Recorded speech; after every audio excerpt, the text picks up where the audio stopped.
ఉంచుకో. వెంటనే నన్ను నా రూపానికి మార్చు.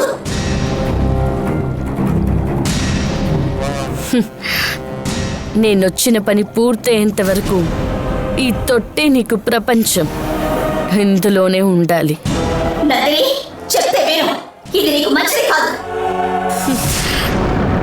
ఏయ్ నందిని! అయితే గంగ రూపంలో ఉన్నది నందిని. ఈ విషయం తెలియకుండా మావయ్య తనని భైరవి అనుకుని మోసపోతున్నారు. వెంటనే ఇంట్లో ఉన్న వాళ్ళందరికీ గంగ రూపంలో ఉన్నది నందిని అని తెలియపరచాలి. వెంటనే ఈ నందినిని ఇక్కడి నుంచి తరిమేయాలి.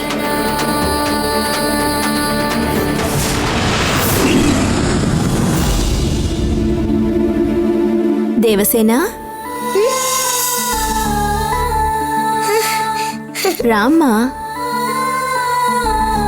అమ్మా,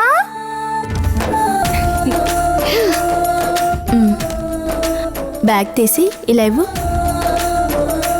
రా కూర్చో. నీతో ఒక ముఖ్యమైన విషయం మాట్లాడాలి. చెప్పమ్మా. ఆ, నేను చెప్పేది నువ్వు జాగ్రత్తగా వినాలి. వింటానమ్మా. మన ఇంట్లో ఉన్న గంగ నిజమైన గంగ కాదు. ఏంటమ్మా, నువ్వు ఆ రోజు అడగమన్న ప్రశ్నలకి గంగ సరిగ్గా సమాధానం చెప్పింది కదమ్మా. ఆ రోజు ఎలాగో సమాధానం చెప్పి తప్పించుకుంది. కానీ ఈ రోజు తను ఎవరన్న విషయం నాకు తెలిసిపోయింది. తను గ- గ- గ- గ- అమ్మా, గ- గ-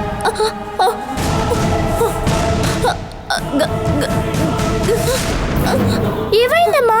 గంగా గంగా అని అంటున్నావు, అంతకు మించి ఏం అంటలేదేంటమ్మా? గంగ అమ్మా, ఏమైందమ్మా? ఏమైంది నాకు? ఎందుకు తన గురించి చెప్పలేకపోతున్నాను?